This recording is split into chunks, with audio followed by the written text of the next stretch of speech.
Good morning students. इस वाले video में हम ये वाला क्वेश्चन करने वाले हैं जो कि मेरा डेफिनेट इंटीग्रेशन से है। तो सबसे पहले आप वीडियो को पॉज करके इस क्वेश्चन को अच्छे से ट्राई कीजिए और अपना आंसर कमेंट कीजिए। आओ तो हम स्टार्ट करते हैं। तो क्वेश्चन में हमसे फाइंड कराया है 2 integral sine inverse x upon x D x and limit है मेरी 0 to 1/√2 minus integral tan inverse x upon x D x, limit है इसकी 0 to 1। ठीक है। तो इस क्वेश्चन के अंदर हम जो सबसे पहली चीज़ ऑब्जर्व कर रहे हैं वो है मेरी ये लिमिट्स। यहाँ पर ये लिमिट दिख रही है 0 to 1/√2। तो ये जो 1/√2 वैल्यू होती है ये साइन π/4 की वैल्यू होती है। ठीक है। तो ये 0 और साइन π/4 है। इस तरह से अगर इसको ऑब्जर्व किया जाए तो ये 0 और ये है टेन π/4 की वैल्यू। ठीक है। तो हम यहाँ पर इस x को लेट कर रहे हैं साइन थीटा और यहाँ पर इस x को लेट कर रहे हैं टेन अल्फा। ठीक है। तो यहाँ पर अगर मैं x equals to sine theta let कर लेता हूँ, ठीक है, तो dx इक्वस टू मेरा बन जाएगा cos theta dot d theta and ये इंटीग्रल चेंज हो जाएगा i equals to twice of integral. Limit हमारी हो जाएगी जब x मेरा 0 रहेगा तो थीटा भी 0 और जब x मेरा 1/√2 है तो थीटा मेरा π/4 हो जाएगा। ठीक है। And sine inverse of sine theta, sine inverse of sine theta वो मेरा थीटा हो जाएगा एंड डिवाइड बाय x की वैल्यू मेरी साइन थीटा एंड dx की वैल्यू हो जाएगी मेरी कोस थीटा डी थीटा। और यहाँ पर हम लेट कर लेते हैं x equals to tan alpha. तो ये बनेगा मेरा dx equals to sec square alpha d alpha. ठीक है। एंड ये बनेगा माइनस इंटीग्रल। अब लिमिट देखें, जब 0 है x की वैल्यू तो अल्फ़ा की वैल्यू भी 0 हो जाएगी और x की वैल्यू अगर 1 है तो अल्फ़ा की वैल्यू मेरी हो जाएगी π/4 एंड ये टेन इनवर्स टेन अल्फ़ा मेरा अल्फ़ा हो जाएगा एंड डिवाइड बाय x की वैल्यू मेरी टेन अल्फ़ा है एंड ये बनेगा मेरा sec square alpha dot d alpha. ठीक है। आगे अगर हम ऑब्जर्व करें तो लिमिट तो हमारी सेम हो गई है बट वेरिएबल डिफरेंट है। यहाँ पर थीटा वेरिएबल है और यहाँ पर अल्फ़ा वेरिएबल है। तो इसे हम सेम कर सकते हैं क्योंकि ये डमी वेरिएबल है तो थीटा को हम x से रिप्लेस कर सकते हैं और यहाँ पर अल्फ़ा को भी x से रिप्लेस कर सकते हैं। ठीक है। दोनों पर सेम लिमिट है तो हम एक साथ लिख सकते हैं इनको। तो ये बन जाएगा इंटीग्रल 0 to π/4, ये बनेगा 2x cos x upon sine x minus ये बनेगा x अपॉन इस टेन x जो बनेगा यहाँ पर अल्फ़ा को x से रिप्लेस करने के बाद इसे मैं लिख रहा हूँ sine x upon cos x। तो ये sine x upon cos x and into है मेरा ये है अपना सेक स्क्वायर x बनेगा। तो इसको मैं लिख सकता हूँ 1 cos स्क्वायर x एंड ये है मेरा dx।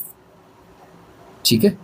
आगे हमारा ये जो cos x है एक cos x से कैंसिल हो जाएगा तो ये बचेगा इंटीग्रल 0 to π/4। x में कॉमन ले लेता हूँ और एलसीएम मेरा आ रहा है sine x into cos x। यहाँ पर ये बनेगा 2 cos स्क्वायर x माइनस 1। ठीक है। And dx। तो यहाँ पर ये हमारा फॉर्मूला बन गया किसका, cos 2x का। इसे मैं 2 दे देता हूँ तो यहाँ पर भी ये फॉर्मूला बन जाएगा अपना साइन 2x का। तो ये बनकर आएगा मेरा 2 इंटीग्रल 0 to π/4 एंड ये बनेगा अपना x into cos 2x upon sine 2x dot dx। ठीक है। इसे आगे सोल्व करने पर ये बन जाएगा अपना integral twice integral 0 to π/4 and ये x कोट 2x बन गया एंड dx। ठीक है।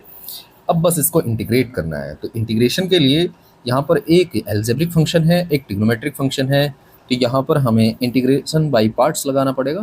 तो ये मेरा फर्स्ट फंक्शन होगा और ये मेरा सेकंड फंक्शन होगा। ठीक है। तो हम इसे इंटीग्रेट करते हैं। तो हम फर्स्ट फंक्शन को रखेंगे यानी x को रखा हमने और cos 2x का इंटीग्रेशन किया तो बनेगा मेरा ln sin 2x and cos 2x की वजह से एक 2 डिवाइड में भी आएगा और लिमिट मेरी रहेगी 0 टू π/4 एंड यहाँ से ये 2 बाहर चल रहा है तो इसे मैं 2 को बाहर लिख लेता हूँ एंड माइनस इंटीग्रल 0 टू π/4।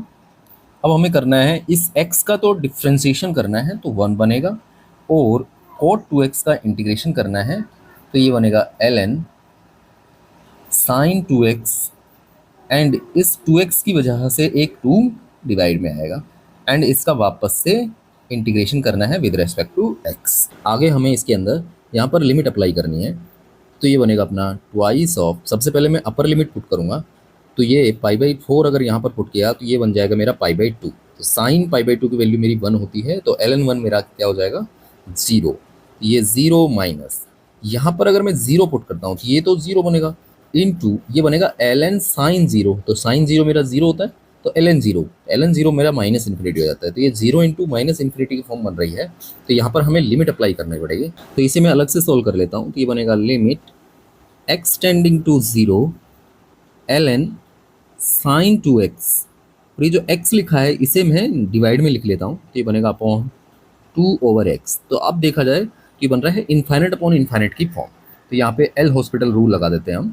इसके अंदर हमें न्यूमरेटर का डिफ्रेंशिएशन करना पड़ेगा तो ये बनेगा limit x tending to 0, numerator का करेंगे तो ये बनेगा 1 अपॉन साइन 2x एंड इस साइन 2x का करेंगे तो ये बनेगा मेरा cos 2x एंड 2x का भी करना पड़ेगा तो multiply by 2 and divide bye इसका जब डिफ्रेंशिएशन करेंगे तो ये बनेगा 2/x² विद नेगेटिव।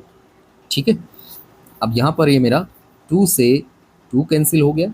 इसको थोड़ा सॉल्व करके लिखा तो ये बनेगा अपना limit x tending to 0 minus of ये बनेगा अपना x² चला जाएगा ऊपर, ये बनेगा x² cos 2x upon sine 2x। ठीक है, लिमिट अप्लाई करने के लिए मैं यहाँ पर 2x से डिवाइड करता हूँ एंड 2x से मल्टीप्लाई करता हूँ। एक x से मेरा एक x कैंसिल हो जाएगा। अब अगर हम लिमिट पुट करें तो ये वाली लिमिट मेरी आ जाएगी 1। ठीक है, एंड यहाँ पर भी cos 0 जो होता है ये भी 1 हो जाएगा। प्रॉब्लम कहाँ है यहाँ पर, तो ये मेरा बन जाएगा 0। तो ये 0 इंटू 1/1 ये ओवरऑल क्या बन के आ जाएगा 0। तो इसे भी हमें 0 ही करना पड़ेगा। माइनस ये बनेगा अपना इंटीग्रेशन 0 टू π/4 ये है ln sin 2x and divide by है 2 and integration with respect to x। ठीक है, ये 2 सब पूरे के बाहर में था, ये 2 से क्योंकि ये तो 0 बन गया, इस 2 से अब मैं इस 2 को कैंसिल कर सकता हूँ। तो रिमेनिंग पार्ट में ये जो 2x बचा है इस 2x को हम t पुट कर देते हैं। तो जब ये 2x मेरा t पुट होगा तो dx इक्वल्स टू आ जाएगा dt अपॉन 2। ठीक है, इसे हम हटा देते हैं।